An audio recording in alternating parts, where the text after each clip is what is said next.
안녕하십니까, BMW 남자 비머맨 이강산입니다.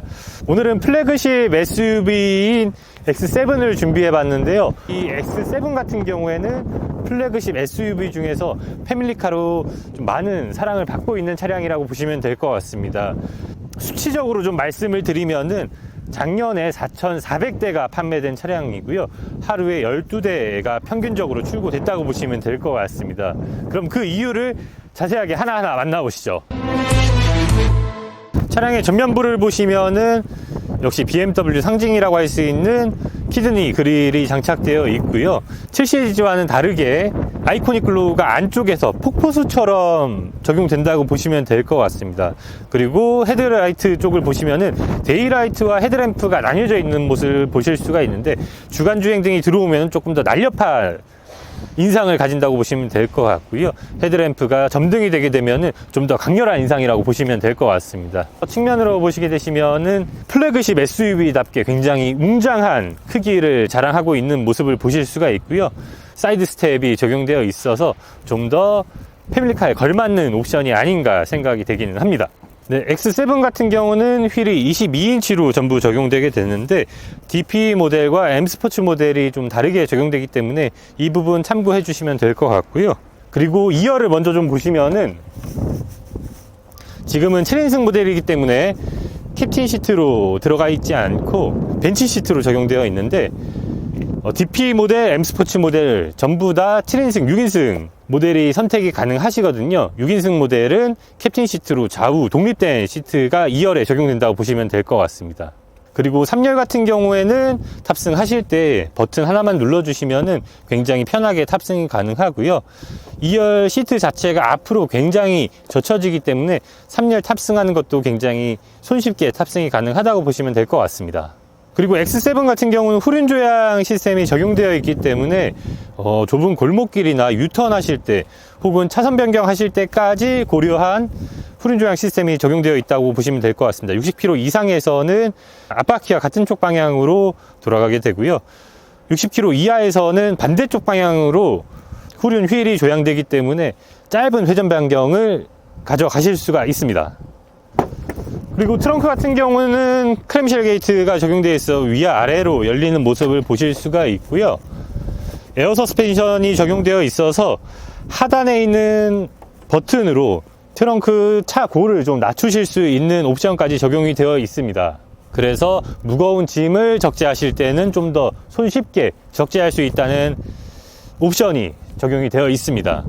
트렁크 공간 같은 경우에는 300, 750 그리고 2000리터가 넘는 트렁크 공간까지 확보하실 수가 있는데, 보통은 2열을 폴딩 안 하시고 사용을 많이 하시게 될 텐데, 그럴 때는 700리터까지 트렁크 공간을 확보하실 수가 있습니다. 그리고 시트 같은 경우는 2, 3열 전부 다 전동 시트로 적용이 되고요.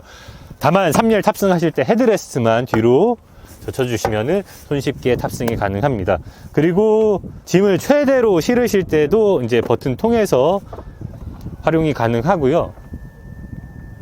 2열까지 전부 다 폴딩이 되는 모습을 보실 수가 있기 때문에 굉장히 손쉽게 인원이 탑승하거나 짐을 적재하거나 하실 수 있다고 보시면 될 것 같습니다.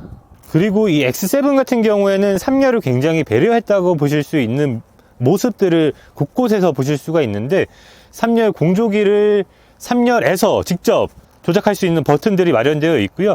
그리고 좌우측에 컵홀더 또한 마련이 되어 있습니다. 네, 제가 3열에 탑승해 봤는데요. 장거리 같은 경우도 충분히 가능할 것 같은 사이즈라고 보시면 될 것 같고요. 다른 것보다 암레스트와 컵홀더가 있기 때문에 좀 더 편하게 탑승이 가능하다고 보시면 될 것 같습니다. 3열 공조 버튼 같은 경우에는 상단에 위치해 있고요. 송풍구 또한 3열에 마련이 되어 있습니다.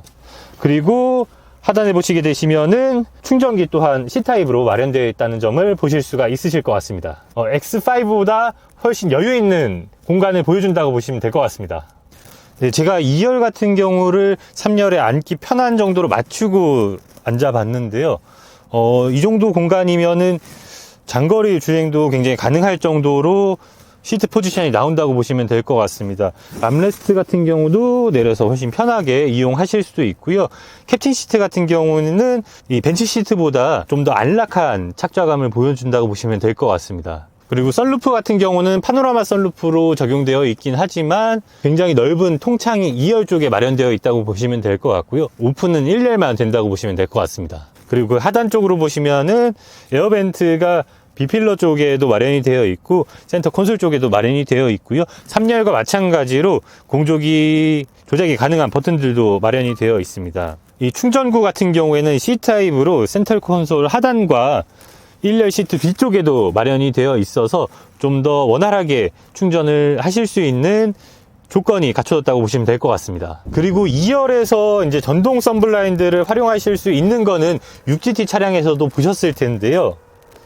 2열에서 선쉐이드까지 열고 닫고 하실 수 있기 때문에 2열을 좀 더 배려한 차량이라고 보시면 될 것 같고요. 2열에서 3열에 있는 선쉐이드까지 조작이 같이 가능하다고 보시면 될 것 같습니다. 네, X7 같은 경우에는 하만 카던 스피커가 적용되어 있고요. 그리고 다른 차량에서 보기 힘드신 버튼이 좀 적용이 되어 있는데 이 리어 버튼 같은 경우에는 3열에 탑승하기 위해서 운전석에서도 2열을 조절 가능한 버튼이라고 보시면 될 것 같습니다. 그 하단 우측에 있는 버튼 같은 경우에는 마사지 시트를 위한 버튼이라고 보시면 될 것 같고요. 그리고 이 표시가 되어 있는 버튼 같은 경우에는 조수석 또한 운전석에서 조절이 가능한 버튼이라고 보시면 될 것 같습니다. 그리고 커브드 디스플레이 적용이 되어 있고요. 시동을 거시게 되시면은 컴포트 액세스 적용되는 모습을 보실 수가 있으실 것 같습니다. 내비게이션 같은 경우에는 기존 차량들과 동일하게 안드로이드 오토, 애플 카플레이 전부 다 무선으로 활용이 가능합니다. 그 하단으로 보시면은 송풍구 같은 경우도 이제 히든 타입으로 적용이 되어 있지만 버튼으로 이제 송풍 방향을 정하실 수도 있고 송풍이 되지 않도록 송풍구를 닫으실 수도 있다고 보시면 될 것 같습니다. 물리 버튼 같은 경우에는 온오프 가능한 버튼과 볼륨 버튼만 있다고 보시면 될 것 같고요. 무선 충전 패드와 냉온 기능이 가능한 컵홀더 적용되어 있다고 보시면 될 것 같습니다. 그리고 기어 노브 같은 경우는 토글 형식으로 적용이 되어 있고요. 크리스탈 기어 노브가 적용되어 있기 때문에 굉장히 유려한 디자인을 보실 수가 있습니다. 네, X7 내 외관을 살펴보셨는데요. 지금부터 주행하러 가보도록 하겠습니다. 네, 그러면은 주행을 시작해 보도록 하겠습니다. 피디님 지금 2열 타고 계신데 제가 요철 좀 넣어 볼게요. 승차감 어떤지 좀 말씀 좀 해주세요.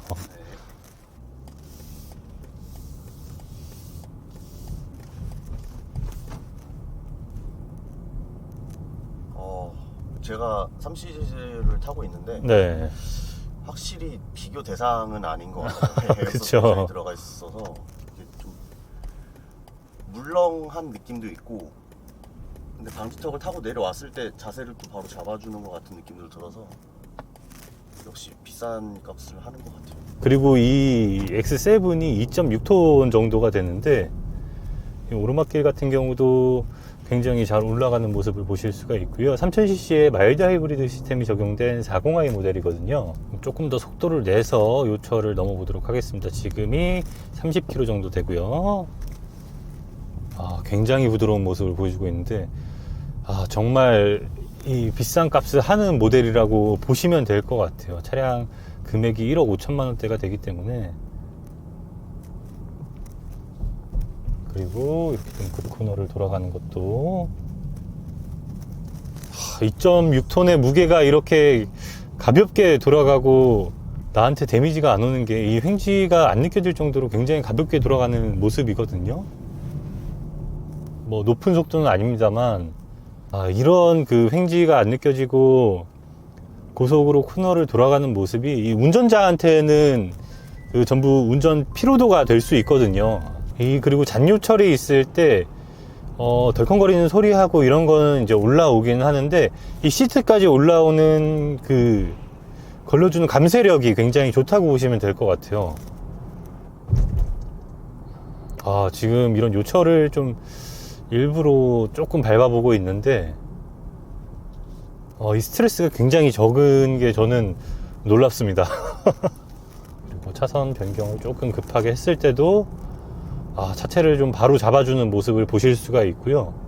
이 터널에서도 굉장히 정숙한 모습을 보여주고 있는데요. 시승할수록 계속 감탄이 나오는 차량인 것 같습니다. 코너 같은 경우도 굉장히 급한 코너를 돌아가고 있는데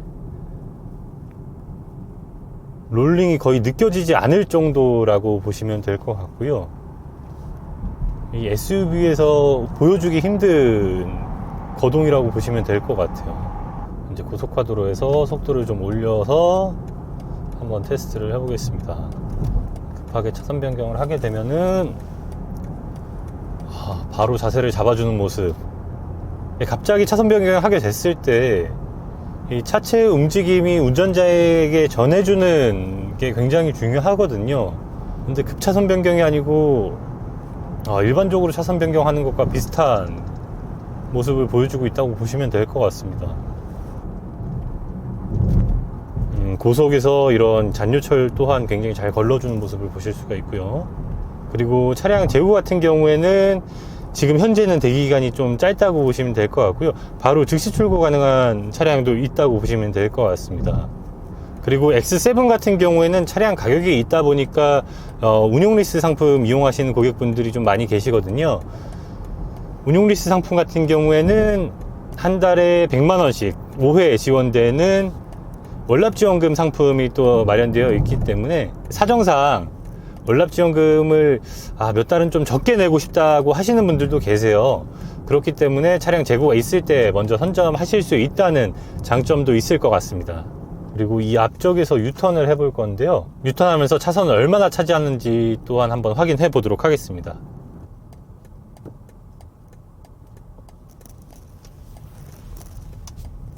유턴했을 때 차선은 2개 반 정도를 사용한다고 보시면 될 것 같고요. 저는 이제 가는 방향 때문에 3차선으로 진행하도록 하겠습니다.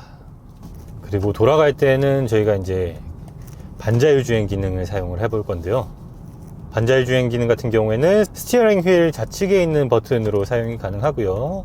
최초의 옵션을 활성화 시키실 때는 타코미터 버튼을 눌러주시면은 현재 진행하고 있는 속도에 맞춰서 작동이 되고요.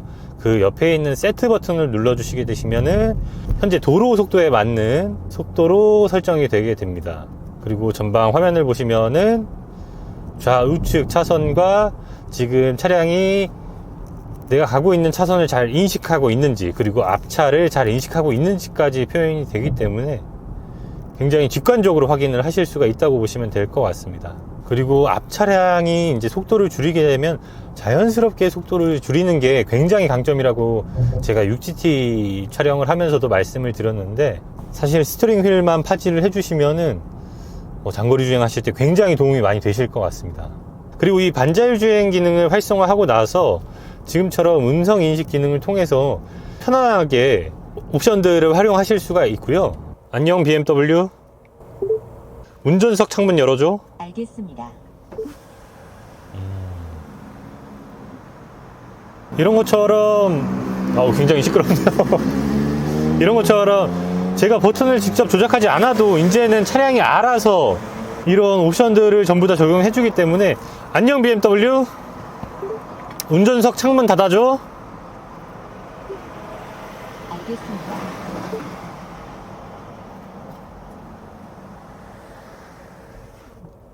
제가 굳이 이 버튼들을 찾아서 활용을 하지 않아도 음성인식만으로도 굉장히 편하게 조작이 가능합니다.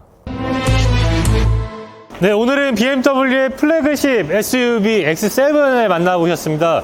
저는 사실 시승하기 전에는 1억 5천만 원의 금액 값어치를 할까 생각을 했는데 그 이상의 만족감을 주는 차량이라고 생각이 듭니다. 금액적으로 여유가 있으신 분들은 이 패밀리카로 굉장히 적합한 차량이라고 생각이 되고요.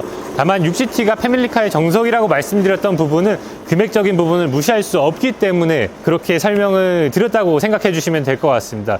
그러면은 좋은 프로모션과 사후 관리까지 책임지는 BMW 남자 비머맨 이강산이었습니다. 감사합니다.